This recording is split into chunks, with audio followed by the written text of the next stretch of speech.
can't Disney write us good I Want songs anymore? Well, to start with, they don't even know that an I Want song needs to do more than just tell us what a character wants. Every I Want song must answer 4 questions, and there are 4 crucial tools that songwriters use to accomplish that no one ever talks about. Through comparing old Disney to new Disney, I am going to reveal what these tools are, what questions they help to answer, and why it matters so much for you to know even if you're not a songwriter. And there is also a secret 5th thing at the end of this video that blew my mind when my teacher taught it to me, so I want to share it with all of you. This is Calxiyn here to make you care, brought to you by my patrons and my YouTube members who, in a world of it's not that deep, support me so I can show you that it is that deep and it's fun to talk about why. What's so special about musical theater compared to a novel or a show? I remember something shifting for me when the head of our acting department said that to him. The purpose of theater is to explore universal truths about the human experience in a way that is inherently different from other mediums. In live theater, you and the vulnerable performer are making a real connection. And even within musical animation, the character is singing directly to you. I have a songwriting deep dive on every song we're discussing, but that vulnerability is why today we're focusing solely on character. These questions and tools create clarity which help to express what is in the character's heart and soul. And all of this is not something you are going to find in one specific textbook. It is a culmination of me being a nerd and having too many degrees. It suddenly hit me that what is missing from a lot of musical theater textbooks isn't the craft of lyricism or composition, but the craft of writing. What makes musical theater different is that musical theater songs must be so integral to the narrative that if removed, the viewer would no longer understand the story, and the character must be fundamentally changed by singing the song. But what tools can we use to create that sense of progress? If I show you the scene where Cinderella has her dress torn apart, you may think the purpose of this scene has to do with plot or stakes or conflict, like it has to happen so we can get to the fairy godmother. But there's actually a tool being used here. In the Disney Villain Bible, legendary animators talk about how a basic sense of unfairness is crucial for Disney movies. Even children who may not have the vocabulary to articulate it know how unfairness feels. It's not even necessarily for relatability. Rather, I see it as us becoming protective. That's why you'll see these videos of children yelling at the villains at Disney World that they're bad people or they're mean. We feel a sense of authority, and I think the animators would say that it's because we objectively see the wrong that has been committed, even with the villain gaslighting the hero. So how does unfairness get incorporated, or not, into an I Want song, and what question does it answer? You will notice that every single one of these tools helps not only to progress the story, but also to help cultivate empathy for the character. Aladdin sings that people do not look closer at him because he is a street rat. Ariel sings, "Betcha on land they'd understand, bet they don't reprimand their daughters," in reference to how Triton treats her. Belle's reprise is all about being objectified by Gaston and how the town is in on it. This is all unfair. And the question that this answers is, what is the obstacle in the character's way that prevents them from getting what they want? The obstacle is typically the cause of the unfairness and personified in an antagonist or a villain. Aladdin, Ariel, and Belle not only call out the antagonistic forces, but also sing about the pain it causes them. But when it comes to our modern I Want songs, if you ask what is standing in the character's way to get what they want, what answer do we really get? Beyond is so afraid of making Moana a bad role model that it refuses to get into any complicated emotions. It is natural for Moana to go, "This is ridiculous, ask Maui, I saved the world once like gods, why is it always me? Why can't my life be normal?" And we would cry, "Yeah, that's not fair. It's not fair that the burden is always on you, Moana." But because she never expresses that, we are cut off from that vulnerability and the cultivation of empathy. She has nothing to overcome because the story does not operate at emotional extremes, like she's not all that conflicted about leaving anyway. This wish and the movie as a whole do such a terrible job at making Magnifico's actions villainous that it made Asha's situation seem not that bad. People having bad media literacy could not take all the blame here because Disney shied away from the darkness necessary to make a revolution story.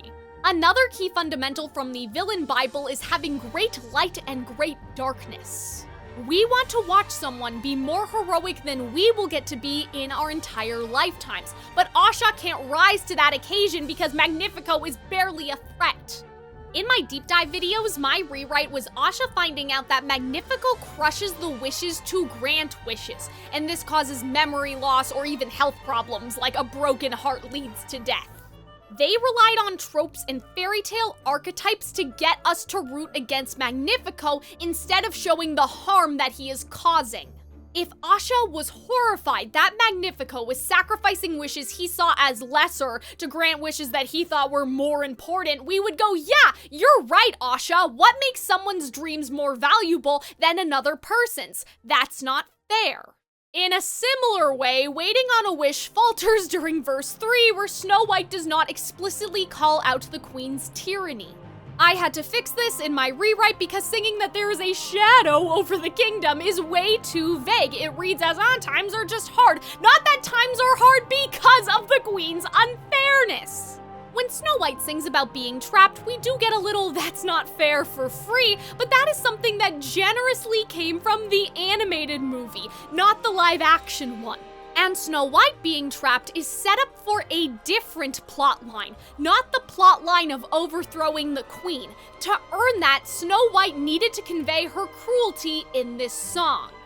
It is crucial for the audience to know that there is an unfair obstacle in the character's way, because just as these tools can help to generate a sense of empathy or a sense of progress, failing at using them can destroy it.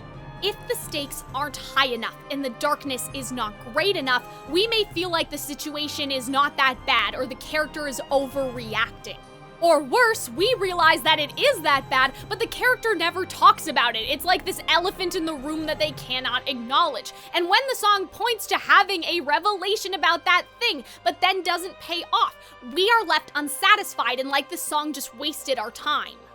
When we see characters identify the unfairness and the source like Aladdin, Ariel, and Belle do, we feel for them and then we get excited about how they are going to fight back.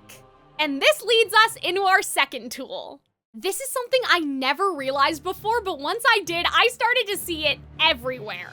So many stories start with the hero going on a mini adventure that parallels the climax of the movie later. If you look back at One Jump Ahead, everything in this scene connects to something that happens later, all the way down to Aladdin using a magic carpet to escape.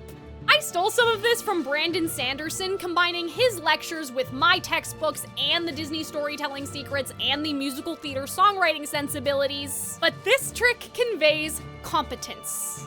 And in novels we may see competence as better with sword than everyone else, but Disney heroes get a special type of competence. Something crucial to fairy tales was wish fulfillment. And because the peasants listening to and inventing the fairy tales had no money or power, the characters didn't either, and so their competence comes from moral virtues like kindness or honesty, or their intelligence like wit, skill, cunning. But how do we see competence presented in an I Want song, and what question could that possibly be the answer to? Aladdin's entire opening song is all competence, not just in his physical actions, but in how his actions reflect his values, that he is not afraid to go against the status quo or the law. With Belle and Ariel, Belle reading in public is an act of defiance, paying no mind to their gossip or what is right for a woman to do. And Ariel also expresses that she is ready to stand and be independent by leaving her world behind. Part of Your World in particular also showcases what matters to Ariel in life, that she wants to learn, she wants to be part of a community, she wants to have fun. In that way, competence is not just the action, but the wisdom or belief behind the action. And this helps to answer, what are they willing to do to get what they want? The Disney Villain Bible says that villains have all the power in the world, whereas the hero does not, but the hero still tries anyway. This makes them what? Interesting to watch and endearing to us. We like to see people try, especially when their willingness to try comes from a stronger belief or conviction. Unfairness is what pushes a character to act, but now we're talking about a character having unique values and beliefs that will help them defeat the unfair obstacles. Asha and Snow White have no competence during their songs. They have no plan of action or any core beliefs to drive an action. In my rewrite, it was common sense to me that Asha should be the one giving up her wish at the ceremony, not these random people, and that this wish happens after she publicly refuses Magnifico. That way, wishing on the star becomes a more radical statement against his fake magic, alchemy versus nature, but the movie had no interest in doing that. That could have led Asha into singing "My father told me X, Y, and Z about the stars, and because I believe in that, I'm going to do this."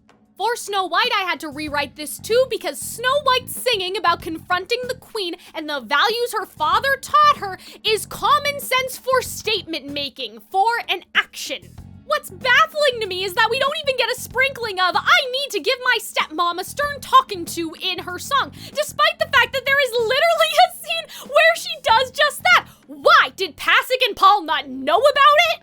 With Moana, she clearly has that competence when it comes to her skills as a wayfinder. The problem with Moana is that an action is taken. She accepts the quest, but it doesn't give us any insight into her values. What we really needed to know wasn't whether or not Moana would leave, because that's destiny, I get into that more here, but it was what type of person she was going to be. Are you going to be bitter at the gods, Moana? Or will you accept responsibility with a brave face and a smile for the sake of your family? She never has that "I'm doing this because that is what being a good ruler and a good role model for my little sister means, even if it means I may not get to watch her grow up." And here's a word of caution, because I don't want you guys thinking that this means that the character needs to have a concrete plan. However, the specificity of concrete plans tend to reveal what you believe. Like if Snow White went, "I'm gonna kill the queen," that's an action that is stemming from a very different value as opposed to trying to reason with her. Without that clarity of making a choice, we tend to be cut off from learning what is important to the character in life and how that makes them different from the villain or even other people. And it can also come off as "woe is me" when they say, "Oh, I guess I suck, I can't do anything," and give up like Snow White does. Many songwriting masters will tell you to never write a pity song because we want to root for someone who is willing to do something to get what they want. Our third tool here can easily be confused with competence, so pay attention. The Disney Villain Bible has an interesting fundamental that goes villains act while heroes react. But the heroes still have initiative.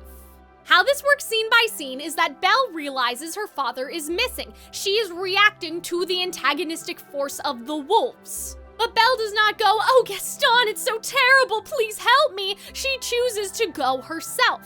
So how do we show initiative through the "I Want" song, and how is this different from competence? When we talk about competence, a character can be willing to do something and think that their intelligence or skill or cunning will shield them from the consequences.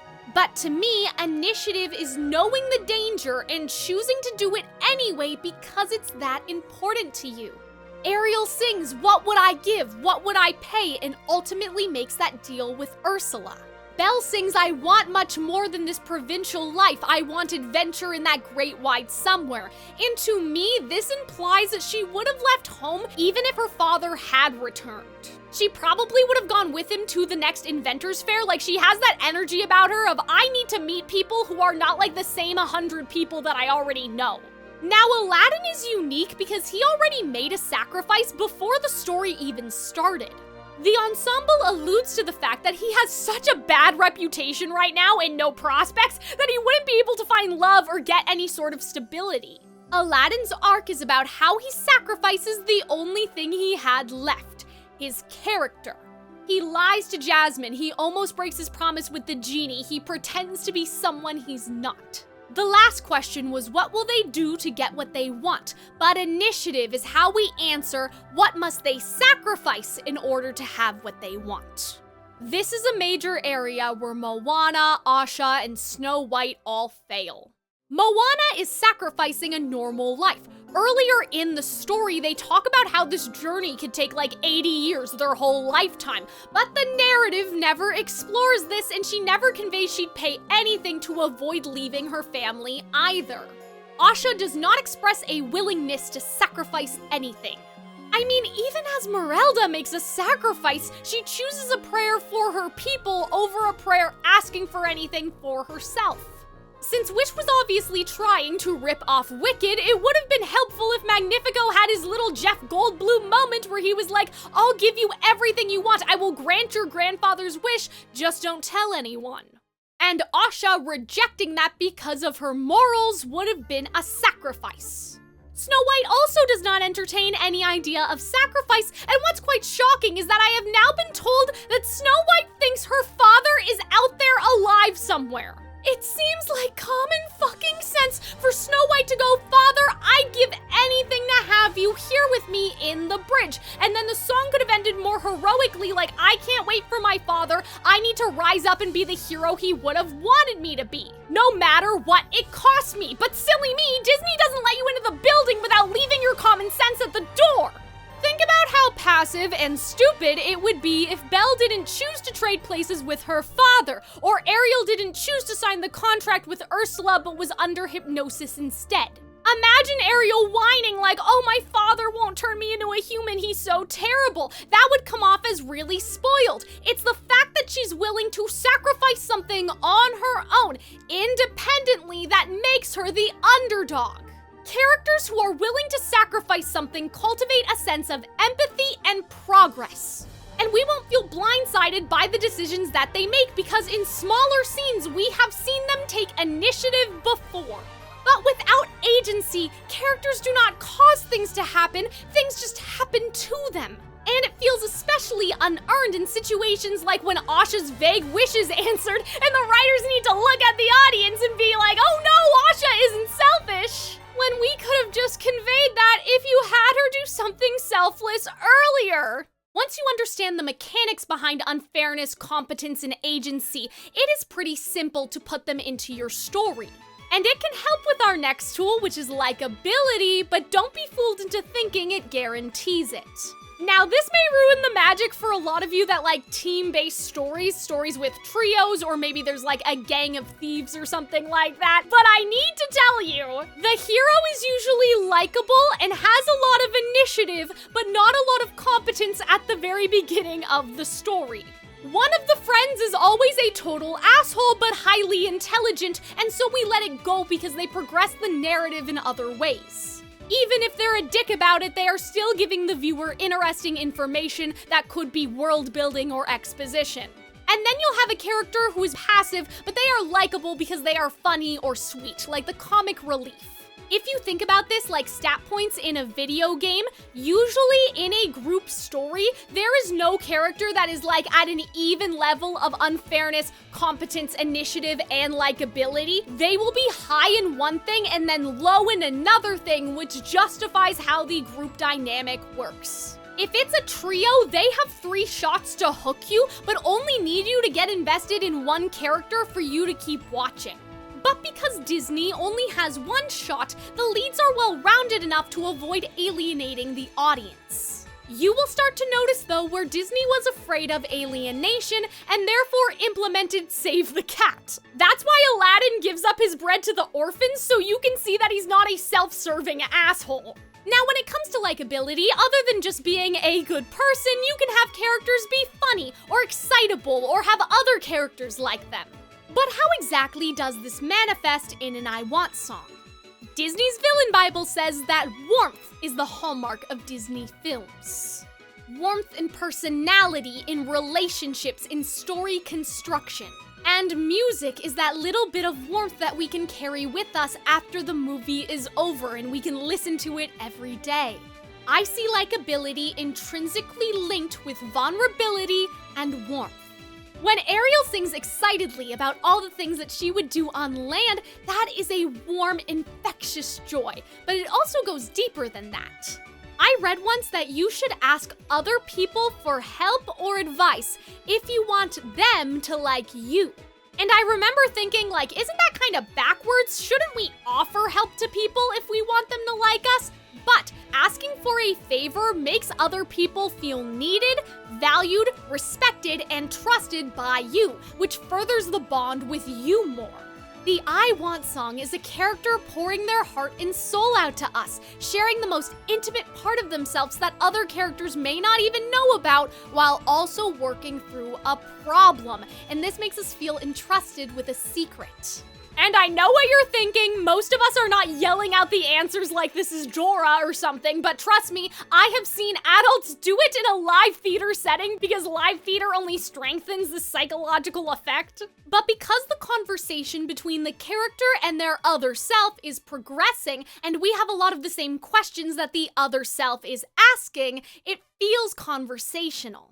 And this is the problem with thinking that the only thing that an I Want song is supposed to do is convey what the character wants. In truth, likability answers the question of why do we care? Why do we want them to get what they want? But when it comes to the modern songs, we don't feel that warmth because none of the characters ever get that vulnerable or honest. Because they're so afraid of making the leading lady seem weak, they never seem desperate for change or cry or pour their heart out. Just when Moana, Asha, and Snow White are about to share something deeply personal with us, the story decides against it. These songs are shot like music videos where they are just talking at us, not to us, and barely even that. And so there is no warmth to carry with us and no reason to care.